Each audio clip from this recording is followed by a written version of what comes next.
नेपाळ દેશમાં શિવપુરી નામનું એક નગર હતું, જેમાં યશકેતુ નામનો રાજા રાજ્ય કરતો હતો. તેને ચંદ્રપ્રભા નામની રાણી અને શશિપ્રભા નામની દીકરી હતી. રાજકુમારી મોટી થઈ તો એક દિવસ વસંત ઉત્સવ જોવા માટે બગીચામાં ગઈ. ત્યાં એક બ્રાહ્મણ પુત્ર પણ આવેલો હતો. બંને એકબીજાને જોયા અને તારા મૈત્રક થઈ ગયો. હજુ એ બેઉ એકબીજાની સામે આંખ મટકાવ્યા વિના જોતા જ હતા ને ત્યાં પાગલ હાથી દોડતો આવ્યો. બ્રાહ્મણ પુત્રએ વીરતા બતાવતા રાજકુમારી શશિપ્રભાને ઉઠાવી દૂર લઈ ગયો અને એના પ્રાણોની રક્ષા કરી. રાજકુમારી તેની વીરતાથી પણ અત્યંત પ્રસન્ન થઈ અને પ્રભાવિત થઈ. સમય થયો અને વસંત ઉત્સવ છોડીને શશિપ્રભા મહેલમાં ચાલી ગઈ. રાત્રે ઊંઘ ન આવી. શરીરમાં બેચેની થતી હતી અને મગજમાં બ્રાહ્મણ પુત્ર સવાયેલો હતો. એ કોઈ કાળે એના મગજમાંથી ખસી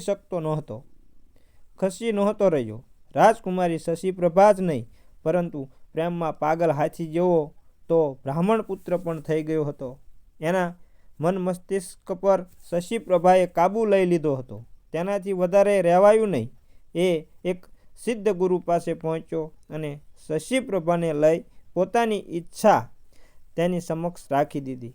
ગુરુએ એક યોગ ગુટિકા પોતાના મુખમાં રાખી દીધી અને બ્રાહ્મણનું રૂપ ધારણ કરી લીધું અને બીજી ગુટિકા બ્રાહ્મણના મુખમાં રાખી દીધી, જેની દિવ્યતાથી તે છોકરી બની ગયો. રૂપ ધારણ કરી રાજા પાસે જઈ સિદ્ધ ગુરુ બોલ્યા, મારો એક જ પુત્ર છે. તેના માટે હું આ સુંદર છોકરીને લાવ્યો હતો, પણ ખબર નહીં મારો પુત્ર ક્યાંક ચાલ્યો ગયો. આપ કૃપા કરી આને અહીં રાખી લો. ત્યાં સુધીમાં હું મારા પુત્રને શોધીને આવું છું. મારો પુત્ર મળી જશે એટલે હું આને પરત લઈ જઈશ, એટલે કે પાછી લઈ જઈશ. સિદ્ધ ગુરુ તો પોતાના રસ્તે ચાલ્યા ગયા. છોકરીના વેશમાં છોકરો રાજકુમારી પાસે રહેવા લાગ્યો. ધીમે ધીમે બંને વચ્ચે સ્નેહ થઈ ગયો. એક દિવસ રાજકુમારીએ કહ્યું, મારું હૃદય ખૂબ જ દુઃખી છે. એક બ્રાહ્મણ પુત્રએ પાગલ હાથીથી મારા જીવની રક્ષા કરી છે, એ પણ પોતાનો જીવ જોખમમાં મૂકીને. મારું મન એને યાદ કરી રહ્યું છે. મારું હૃદય તેની યાદમાં રડી રહ્યું છે. આવું રાજકુમારીએ કીધું. રાજકુમારીના મોઢે આ સાંભળ્યા પછી બ્રાહ્મણના પુત્રએ પોતાના મોઢામાં રહેલી ગુટિકા કાઢી નાખી. એ છોકરીમાંથી છોકરો બની ગયો. રાજકુમારી તો આ જાદુ જોઈ આશ્ચર્યચકિત અને બ્રાહ્મણ પુત્રને જોઈ આનંદિત થઈ ગઈ. ત્યારથી રોજ રાતે બ્રાહ્મણ પુત્ર મોઢામાં ગુટિકા કાઢીને છોકરો બની જતો અને રાજકુમારી સાથે સમય વિતાવતો. ધીમે ધીમે પ્રેમ ગાઢ બનતો ગયો. મહારાજને ખબર ન પડે એ રીતે આ પ્રેમને કંઈક નામ આપવા બંનેએ ચોરી છુપી રીતે વિવાહ કરી લીધા. રાજકુમારી અને બ્રાહ્મણ પુત્રના વિવાહ થયા. થોડા સમય પછી રાજાના શાળાની કન્યા મૃગાકદત્તાના વિવાહ દિવાનના દીકરા સાથે કરવાનું નક્કી થયું. રાજકુમારી પોતાના કન્યારૂપ ધારી બ્રાહ્મણ મિત્રની સાથે ત્યાં પહોંચી, જે હવે તેનો પતિ થતો હતો. દિવાનનો પુત્ર એ બનાવટી કન્યા પર મોહિત થઈ ગયો. વિવાહ થયા પણ પછી મૃગદત્તાને ઘરે તો લાવ્યો, પણ તેનું હૃદય બ્રાહ્મણ પુત્રના કન્યા રૂપ પર મોહિત થઈ ગયું હતું. એની આ દશા જોઈ દિવાન હેરાન રહેવા લાગ્યો. તેણે રાજાને સમાચાર મોકલ્યા. સમાચાર વાંચતા જ રાજા દંગ રહી ગયો. ધરોહરના રૂપે મૂકેલી કન્યાને શાળાના દીકરાને કેવી રીતે આપી દેવી? એ તો બ્રાહ્મણ કન્યા છે. કાલ સવારે બ્રાહ્મણ આવી અને માંગશે તો હું શું જવાબ આપીશ? બીજી બાજુ રાજાની મુશ્કેલી એ હતી કે કન્યા આપવામાં ન આવે તો દિવાનનો પુત્ર આત્મહત્યા કરી મોતને મીઠું કરી લે. રાજાએ અથાગ વિચાર કર્યો. ખૂબ વિચાર કર્યા પછી રાજાએ કન્યા અને દિવાનના પુત્રના વિવાહ કરાવી દીધા. બનાવટી કન્યાએ રાજાની સામે શરત રાખી હતી. શરત કંઈક એવી હતી કે એનો પતિ 6 મહિના સુધી તીર્થયાત્રા કરશે અને પછી જ તેની આ બીજી પત્ની તેની સાથે વાત કરશે. કારણ કે તેને તો કોઈ બીજા પુરુષ માટે લાવવામાં આવી હતી અને અભાગણને આ ભટકાઈ ગયો. દિવાનના છોકરાએ તો ઉતાવળમાં શરત માની લીધી. તેને તો બસ આ કન્યા જ જોઈતી હતી.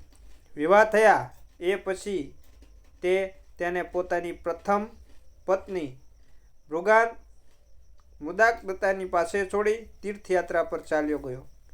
પ્રથમ પત્ની મૃગાંગદત્તાની સામે બનાવટી કન્યાનો ભેદ ખુલી ગયો. મૃગાંગદત્તા તો આ ભેદ જાણીને ખુશ થઈ ગઈ કે આ તો છોકરો છે, છોકરી નહીં.